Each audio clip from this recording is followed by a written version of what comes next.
અમદાવાદમાં ગઠિયા બેફામ બન્યા છે। અકસ્માતના બહાને 40 લાખની લૂંટ કરીને ફરાર થઈ ગયા। હીરાવાડી રોડ પર બુકાનીધારી બે લોકોએ લૂંટ ચલાવી। અકસ્માતના બહાને કાર ચાલકને રોકી અને લૂંટ કરી। કૃષ્ણનગર પોલીસે તપાસ હાથ ધરી। બાપુનગર જયંતિ સોમા આંગડિયા પેઢીમાંથી 40 લાખની રોકડ લઈ અને તે નીકળ્યો હતો। નસીબ ઇન્ફ્રા બિલ્ડિંગ કન્સ્ટ્રક્શન સાથે સંકળાયેલ હરી રંગોડિયા સાંજે પૈસા લઈને નીકળ્યો। એ દરમિયાન આ બનાવ બન્યો। અકસ્માતના બહાને ગાડીનો કાચ ખોલાવી અને 40 લાખ ભરેલ બેગ લઈ અને બાઇક સવાર શખ્સો ફરાર થઈ ગયા। કૃષ્ણનગર પોલીસે સીસીટીવી ફૂટેજ મેળવવા પ્રયત્નો શરૂ કરી ફરિયાદ નોંધવા તજવીજ હાથ ધરી।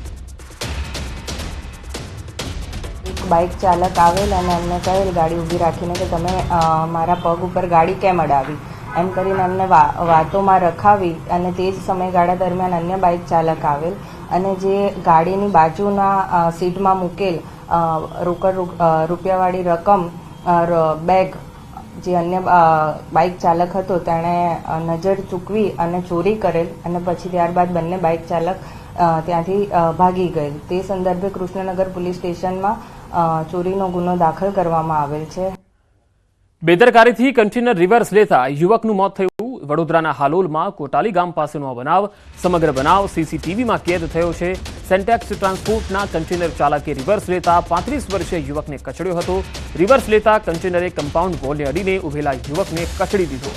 અકસ્માતમાં યુવક ઘાયલ થતા સારવાર અર્થે હોસ્પિટલ ખસેડાયો, જ્યાં ટૂંકી સારવાર બાદ મૃત્યુ થયું। જરોદ પોલીસે કન્ટેનર ચાલક વિરુદ્ધ ગુનો નોંધી તપાસ હાથ ધરી।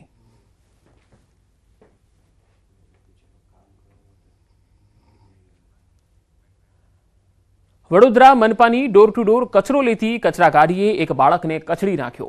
છાણીમાં આવેલી અભયનગર સોસાયટીમાં ગઈકાલે સવારે આ ઘટના બની। 4 વર્ષનો દેવાંશ ગોલાનિયા સોસાયટીમાં રમતો હતો। એ દરમિયાન તેને કચરાની ગાડીના ચાલકે કચડી નાખ્યો। કચરાની ગાડી ચાલકે રિવર્સ લેતા સમયે દેવાંશને અડફેટે લીધો। દેવાંશને કમર અને બંને ઘૂંટણના ભાગે ગંભીર ઇજાઓ પહોંચી।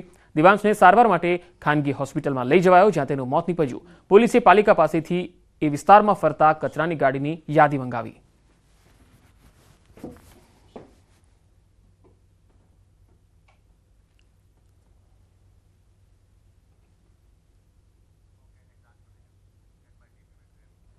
રાજકોટ શહેરમાં વધુ એક મારામારીની ઘટના સામે આવી। 80 ફૂટ રોડ પર ચાલતી સિટી બસના ડ્રાઈવર અને વાહન ચાલક વચ્ચે મારામારી થઈ। આ મારામારીનો વિડીયો પણ વાયરલ થયો છે। તમે જોઈ શકો છો કે સિટી બસના ડ્રાઈવર અને વાહન ચાલક કેવી રીતે જાહેર રસ્તા પર મારામારી કરી રહ્યા છે, જાણે કોઈ અસામાજિક તત્વ હોય એ પ્રકારનું વર્તન કરી રહ્યા છે।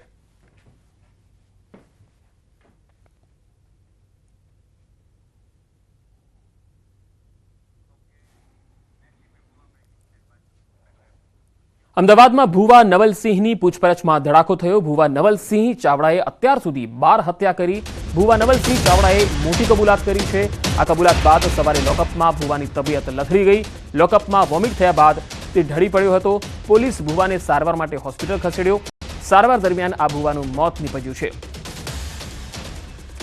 વધુ માહિતી સાથે સંવાદદાતા નવીન ઝા જોડાયા છે અમદાવાદથી। નવીનના આ જે વ્યક્તિ છે, ભુવો છે કે જેનું મૃત્યુ થયું છે, આ ભુવાની આખી ક્રાઇમ કુંડળી કયા પ્રકારની રહી છે?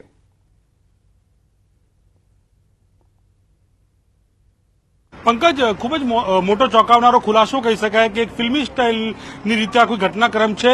3 ડિસેમ્બરના રોજ વેજલ સરખેજ પોલીસ એક આરોપીની ધરપકડ કરે છે।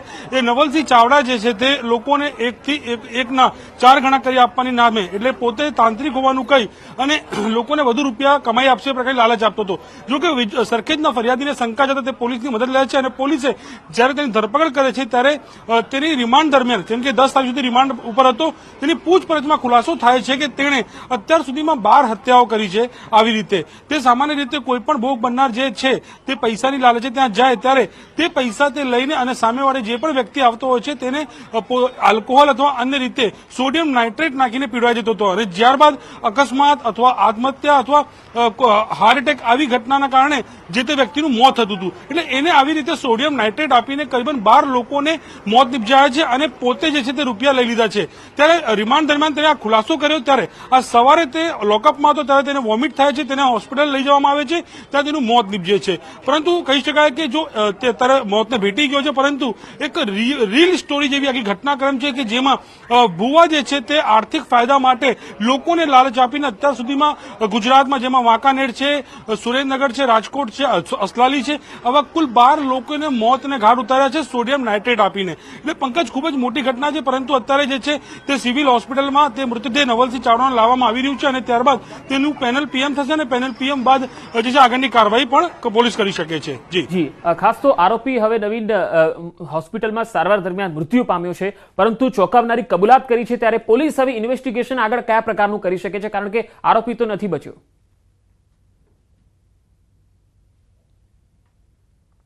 જી પંકજ, અત્યારે જે આરોપી છે તેનું જે મઢ હતું વઢવાણમાં, ત્યાં પોલીસે તપાસ કરી, સર્ચ ઓપરેશન પણ કર્યું. સાથોસાથ આ જે જગ્યાથી સોડિયમ નાઇટ્રેટ લાવતો હતો, એટલે કે જે જગ્યા જે દુકાનમાંથી, તે દુકાનનું પણ પંચનામું અને જે નિવેદન લેવામાં આવ્યું છે દુકાન માલિકનું કે તે કેટલી વખત સોડિયમ નાઇટ્રેટ લઈ ગયો છે. સાથોસાથ જે તમામ લોકોના મોત થયા છે તે લોકોના પરિવારજનોના નિવેદન લેવાની પણ કામગીરી પોલીસ દ્વારા કરવામાં આવશે, કારણ કે આ એક હત્યા છે, જે ઠંડા કડે છે, કોઈ પણ વ્યક્તિને પૈસાની લાલચે હત્યા કરવામાં આવે આ પ્રકારની આ ઘટના છે. એટલે કે એ તમામ પરિવારજનો છે જે લોકો આ ઘટનામાં મોતને ભેટ્યા છે, તેમના પરિવારજનોના નિવેદન જે છે તે પોલીસ દ્વારા લેવામાં આવશે. ક્યારે ઘટના બની છે, કોણ ભોગ બનનાર છે અને કેટલા રૂપિયા તેને અત્યાર સુધીમાં આવી રીતે બનાવ્યા હતા, તે તમામ પ્રકારની માહિતી એકત્રિત કરવામાં આવશે. પરંતુ આરોપી અત્યારે જે છે તે મોતને ભેટી ગયો છે, ત્યારે અન્ય કોઈ સંડોવાયેલા છે કે કેમ તે દિશામાં પણ તપાસ કરવામાં આવશે. જી નવીન, આભાર માહિતી આપવા માટે. અરવલ્લીના ભિલોડામાં અસામાજિક તત્વોનો આતંક સામે આવ્યો. બિરસા મુંડા સર્કલ પર 5 કારોના કાચ તોડ્યા. રાત્રિ દરમિયાન અસામાજિક તત્વોનો આતંક અહીંયા જોવા મળ્યો. પાર્ક કરેલી ગાડીઓને નુકસાન પહોંચાડ્યું હતું. આ તસવીરોમાં તમે જોઈ શકો છો કે અસામાજિક તત્વો કેટલા બેફામ છે. જૂનાગઢમાં અસામાજિક તત્વો પણ બેફામ બની ગયા છે. અહીંયા તોફાની તત્વોએ પોલીસની જીપના કાચ તોડ્યા. એમની હિંમત જુઓ કે પોલીસની જીપના કાચ પણ તોડી જાય છે. તોફાની તત્વોએ બેલ્ટથી જીપના કાચ તોડ્યા. રસ્તા વચ્ચે પડેલા બાઇકને હટાવવાનું કહેતા તેઓ ઉશ્કેરાઈ ગયા અને પોલીસ સાથે જ અભદ્ર વર્તન કર્યું. આ મામલે પોલીસે ધૈર્ય ગોડેદરા અને પારસ વાઘ નામના આરોપી સામે ગુનો દાખલ કર્યો છે. દ્વારકાના રૂપેણ બંદર પર થયેલ જૂથ અથડામણ મામલે કાર્યવાહી થઈ છે. દ્વારકા પોલીસ 20 જેટલા લોકોની ધરપકડ કરી છે. સ્થાનિક માછીમાર અને આયાતી માછીમારના જૂથ વચ્ચે હોડી પાર્ક કરવાની બાબતે બબાલ થઈ ગઈ. બંને પક્ષો તરફથી લાકડી પાઇપ જેવા હથિયારો સાથે મારામારી થઈ. અથડામણમાં 14 જેટલા લોકો ઇજાગ્રસ્ત થતા સારવાર હેઠળ ખસેડાયા હતા. સમગ્ર મામલે પોલીસે કેટલાક ફરાર આરોપીઓની શોધખોળ હાથ ધરી છે.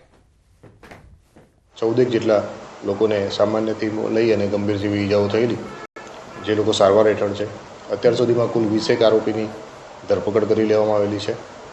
9 જેવા સારવાર હેઠળ છે અને એકાદ વ્યક્તિ ફરાર છે, જેમને સત્વરે ઝડપી અને આગળની કાર્યવાહી કરવામાં આવશે. રાજ્યના વધુ સમાચારો જોઈશું. હાલ રોકાઈશું એક બ્રેક માટે.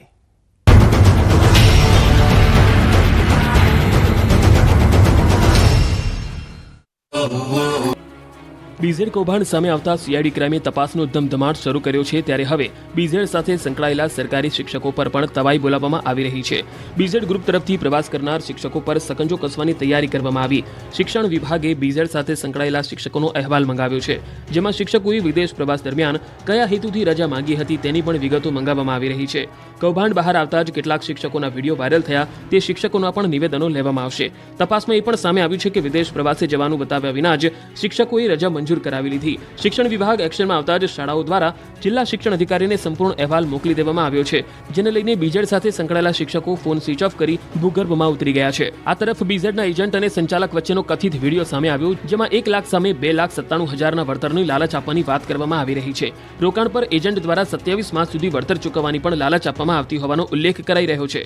10 લાખનું રોકાણકાર હોવાનું એજન્ટ કહેતા સંચાલકે સ્કીમ સમજાવી હતી. એજન્ટ મૂડી સામે બેંકનો ચેક અને એગ્રીમેન્ટ આપવાનું પણ વચન આપે છે. એગ્રીમેન્ટમાં લખ્યા વગર ઊંચું વળતર આપવાની એજન્ટ ખાતરી આપતો સંભળાઈ રહ્યો છે.